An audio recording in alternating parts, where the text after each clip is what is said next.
Hello student, कैसे हैं आप सब लोग। मैं गोविंद सैनी आप सभी लोगों का जे क्लासेस मेरठ में स्वागत करता हूं। स्टूडेंट, आज हम डिस्कस करने वाले हैं अपने सब्जेक्ट के बारे में जो आपके बीटेक थर्ड सेमेस्टर का मैकेनिकल इंजीनियरिंग स्टूडेंट्स के लिए बहुत ही इंपॉर्टेंट सब्जेक्ट है, fluid mechanics and fluid machines. ठीक है स्टूडेंट, जो ये आपके B Tech third semester mechanical engineering students के लिए।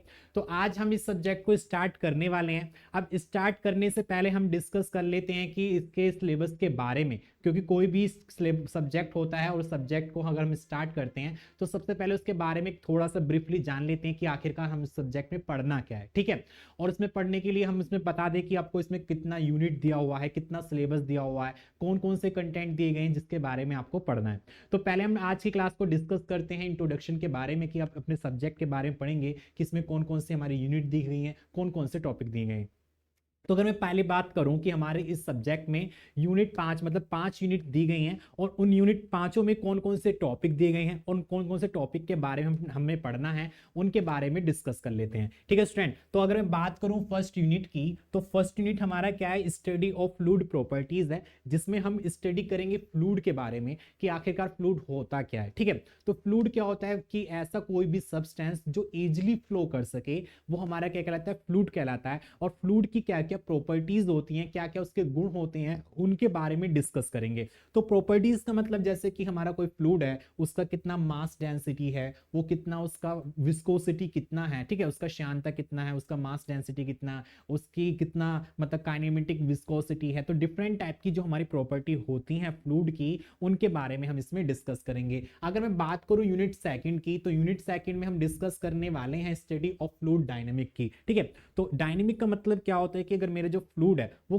किस डायरेक्शन में मूव कर रहा है, कैसे मूव कर रहा है, कैसे फ्लो कर रहा है, ठीक है, तो उसके बारे में हम क्या करेंगे, इसमें डिस्कस करेंगे। आपने देखा होगा कोई भी फ्लूइड है, अगर मैं कितना उसका स्पीड है, कितना उसकी स्पीड कम है, तो उसके बारे में डिफरेंट मतलब उसको डिस्कस करेंगे। अगर मान लीजिए किसमें डिस्कस करेंगे कि कंप्रेसिबल फ्लूइड क्या होता है, इनकंप्रेसिबल फ्लूइड क्या होता है, लैमिनार फ्लूइड क्या होता है, टर्बुलेंट फ्लूइड मतलब फ्लो क्या होता है। तो फ्लूइड के फ्लो होने की जो भी हमारी मतलब उसकी जो डिफरेंट टाइप के हमारे फ्लूइड जो फ्लो होते हैं, उनका मेथड जो होता है, उनके बारे में स्टूडेंट डिस्कस करेंगे। तो यहां तक हमने देखा यूनिट फर्स्ट और सेकंड में कि हमको क्या क्या स्टडी करना है, कौन कौन से टॉपिक पढ़ना है और क्या क्या इसमें हमारे जो टॉपिक है उनके बारे में डिस्कस करते हैं। चलो अब आगे की तरफ बढ़ते हैं। अगर मैं बात करता हूँ यूनिट थर्ड की, तो यूनिट थर्ड है हमारा study of fluid flow in pipe. तो इसमें हम स्टडी करेंगे फ्लूइड की अपने पाइप में कैसे हमारा फ्लूइड का फ्लो होता है। तो आपने देखा होगा स्टूडेंट, अगर मैं डिस्कस करूं कोई भी, मान लीजिए हमारा जो फ्लूइड होता है वो हम नॉर्मली अपने पाइप में फ्लो कराते हैं कि किसी पाइप में मेरा फ्लूइड की वेलोसिटी कुछ ज्यादा होती है, किसी में कम होती है। तो वो डिपेंड करता है उसके कल्चर पर, उसके मतलब पाइप के कल्चर पर डिपेंड करता है कि मेरा पाइप का एरिया डायमीटर कितना बड़ा है, कितना छोटा है। तो उससे क्या होता है कि हमारा जो फ्लूइड होता है उसकी प्रॉपर्टी में चेंजिंग आ जाती है। तो उन सब के बारे में हम डिस्कस करेंगे। तो जैसे कि आप मान लीजिए कोई भी मेरा कोई फ्लूइड है, अगर मैं उस फ्लूइड को किसी एक रफ सरफेस पे फ्लूइड मतलब फ्लो कराता हूं, तो फ्लो कराने से क्या होगा, उसकी वेलोसिटी चेंज हो जाएगी। अगर मैं उसी फ्लूइड को किसी प्लेन सरफेस पे फ्लो कराता हूं, तो उस पर भी मेरे क्या होगा, उसकी वेलोसिटी बढ़ जाएगी। तो कहने का मतलब क्या है कि मेरा फ्लूइड वही है, लेकिन और वहां पे मैंने सरफेस को मैंने चेंज कर दिए, लेकिन चेंज करने से वहां पे क्या हो रहा है कि फ्लूइड की जो मेरी वेलोसिटी है वो डिफरेंट डिफरेंट आ रही है। तो इस मेथड से हम क्या करेंगे, अपने फ्लूइड के प्रॉपर्टीज के बारे में जानेंगे, अपने फ्लूइड के फ्लो होने के सिचुएशन के बारे में जानेंगे।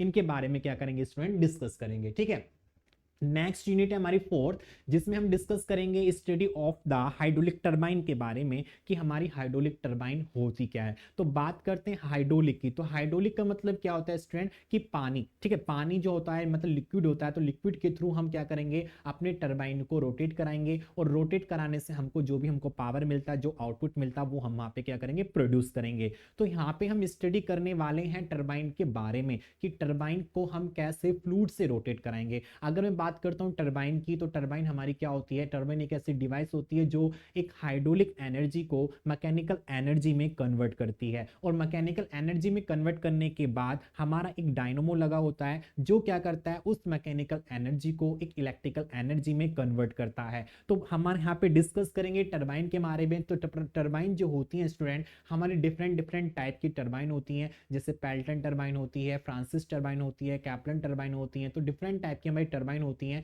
ये हमारी अलग अलग मतलब उनको हम अलग अलग क्लासिफाइड कर सकते हैं कि हमारा जो फ्लूइड होता है उसकी वेलोसिटी कैसे है, मतलब प्रेशर के थ्रू हम अपनी फ्लूइड को अपने टरबाइन को रोटेट कराते हैं तो वहां पे कैप्लन टरबाइन होती है या फ्रांसिस टरबाइन होती है। अगर मेरा टरबाइन किसी मेरी जो फ्लूइड होता है उसकी वेलोसिटी ज्यादा होती है तो ज्यादा के थ्रू हम क्या करेंगे, वहां पे एक पैल्टन टरबाइन का यूज करेंगे, जिसमें क्या करते हैं हम अपने फ्लूइड की वेलोसिटी को इंक्रीज करके अपने उसको पानी को किसी ब्लेड के ऊपर रोटेट कराते हैं, जिससे कि हमारी ब्लेड क्या करती है, रोटेट करती है और पानी उससे हमारा एक मैकेनिकल पावर मिलती है। ठीक है, तो इसमें हम क्या करेंगे, अगर मुझको पानी की वेलोसिटी को बढ़ाना है, वाटर की वेलोसिटी को बढ़ाना है, तो आपको पता है नोजल को हमको यूज करते हैं। तो नोजल क्या करता है, एक ऐसा डिवाइस होता है जो हम क्या करते हैं उसकी वेलोसिटी को इंक्रीमेंट कर देता है। तो इसके अकॉर्डिंग क्या करेंगे, अपने अपने टरबाइन के बारे में डिस्कस करेंगे कि टरबाइन की ब्लेड क्या होती हैं, कैसे उनका नोमेनक्लेचर होना चाहिए, उनका मतलब कैसे डिस्कस होना चाहिए, और वहां पे फ्लूइड की डिस्कस के बारे में पढ़ेंगे कि हमारा जो फ्लूइड होगा उसकी स्पीड कितनी होगी, कैसे हमारी टरबाइन रोटेट करेगी। तो इन सब के बारे में हम क्या करेंगे, टरबाइन के अंदर डिस्कस करेंगे। अगर मैं बात करूं यूनिट नंबर 5 की, तो यूनिट नंबर 5 में हम डिस्कस करेंगे कि हमारे हाइड्रोलिक पंप क्या होते हैं। तो हाइड्रोलिक पंप का मतलब क्या होता है कि एक ऐसा पंप जो एक लो प्रेशर को एक हाई प्रेशर में कन्वर्ट कर सके, वो हमारा क्या कहलाता है स्टूडेंट, पंप कहलाता है। तो हाँ, आपने देखा होगा आपके घरों में वाटर पंप लगा होता है, वाटर मोटर लगी होती है, जो क्या करता है आपके लो प्रेशर पानी को, मतलब वाटर जो होता है आपका उसका लो प्रेशर होता है, उस लो प्रेशर को एक हाई प्रेशर में कन्वर्ट कर देता है। तो उसका एक मैकेनिज्म होता है कि उसमें हम क्या करते हैं, इलेक्ट्रिसिटी देते हैं मोटर को, और मोटर क्या करती है वहां पे एक मैकेनिकल एनर्जी प्रोड्यूस करती है, और वो मैकेनिकल एनर्जी कन्वर्ट होती है किसमें, हमारी हाइड्रोलिक एनर्जी में। अगर मैं पंप को डिफाइन करना चाहूं तो पंप एक ऐसा डिवाइस होता है जो मैकेनिकल एनर्जी को एक हाइड्रोलिक एनर्जी में कन्वर्ट करता है। तो कहने का मतलब क्या है, हमारा जो पंप होता है वो एक हमारा अपोजिट एक वाइस वर्सा होता है टरबाइन के, क्योंकि टरबाइन क्या करता है, हाइड्रोलिक एनर्जी को मैकेनिकल एनर्जी प्रोड्यूस करता है, और पंप क्या करता है, एक मैकेनिकल एनर्जी को एक हाइड्रोलिक एनर्जी प्रोड्यूस करता है। तो हमारी जो हमारे पंप होते हैं, पंप भी हमारे स्टूडेंट डिफरेंट डिफरेंट टाइप के होते हैं, जैसे सेंट्रीफ्यूगल पंप हो गया या आपका आपका रेसिप्रोकेटिंग पंप हो गया। तो डिफरेंट टाइप के पंप होते हैं जिसमें हम इसके बारे में डिस्कस करेंगे। आपने देखा होगा पहले के टाइम में हमारा मोटर वगैरह नहीं होती थी, तो हमारा मतलब वाटर पंप नहीं होते थे, तो जो आपके नल होते थे, नल के ऊपर एक मोटर को लगा देते थे, जो मोटर चलती थी उसको कनेक्ट कर देते हमारी जो मतलब जो हमारा नल होता है, नल की जो शाफ्ट होती है उसके कनेक्ट कर देते, जिससे कि हमारा पानी निकलता रहता था। तो वो एक टाइप का भी हमारी मोटर के द्वारा हम क्या करते हैं, पानी को निकाल देते थे। तो पंप का भी हम उपयोग करते हैं कि जमीन से कैसे नीचे से पानी को ऊपर निकाला जाए। आपने देखा होगा खेतों में सिंचाई करने के लिए पंप का यूज करते हैं, तो उनको एक हम अलग से मैकेनिकल पावर देते हैं, और मैकेनिकल पावर को वो किस में कन्वर्ट करता है, एक हाइड्रोलिक एनर्जी में कन्वर्ट करता है, जिससे कि हमको क्या मिलता है, एक हमको मतलब वहां पे एक हाइड्रोलिक एनर्जी हमको मिल जाती है। तो स्टूडेंट अगर मैं बात करूं आपके फ्लूइड मैकेनिक्स एंड मशीन्स में, तो इसमें हमारी 5 यूनिट हैं, जिन 5 यूनिट में हमने आपको क्या क्या पढ़ना है उनके बारे में मैंने आपको डिटेल में बता दिया है। ठीक है स्टूडेंट, तो आपने देखा होगा कि हमारे जो यूनिट 5 मतलब इसमें सारे जो यूनिट हैं वो हमारी एक दूसरे से को रिलेटेड है, कि इसमें डिस्कस करेंगे फ्लूइड के बारे में। ठीक है स्टूडेंट, तो अगर आपको सिलेबस में कोई भी मतलब आपको कोई भी क्वेरी हो, कोई भी क्वेश्चंस हो, तो आप हमारे कमेंट में लिख सकते हैं, आप कमेंट बॉक्स में लिख सकते हैं, या फिर आप हमारे जो हमारा नंबर है 8650959595 पर कॉल करके आप अपनी प्रॉब्लम को बता सकते हो, अपना जो भी प्रॉब्लम है उसको आप वहां पे शेयर कर सकते हो, ताकि हम आपकी प्रॉब्लम को सॉल्व आउट कर सकें। तो स्टूडेंट आज की जो हमारी क्लास थी वो हमारी सिलेबस इंट्रोडक्शन की क्लास थी, जिसमें हमने क्या पढ़ा, सिलेबस के बारे में पढ़ा। अब नेक्स्ट जो क्लास होगी उसमें हम अपना फर्स्ट यूनिट को लेके चलेंगे, जिसमें हम पढ़ेंगे study of the fluid properties के बारे में, कि कैसे कैसे हमारा फ्लूइड प्रॉपर्टीज मतलब फ्लूइड के बारे में पढ़ेंगे, उसकी क्या क्या प्रॉपर्टी होते हैं, वहां से अपने यूनिट को स्टार्ट करेंगे। तो आज की क्लास हमने डिस्कस किया सिलेबस इंट्रोडक्शन के बारे में, और नेक्स्ट हम अपनी क्लास को आगे की तरफ फॉरवर्ड करेंगे। तो आज के लिए मतलब हमारा यहीं पे ठीक है, और नेक्स्ट क्लास में मिलते हैं। Okay, thank you, all the best.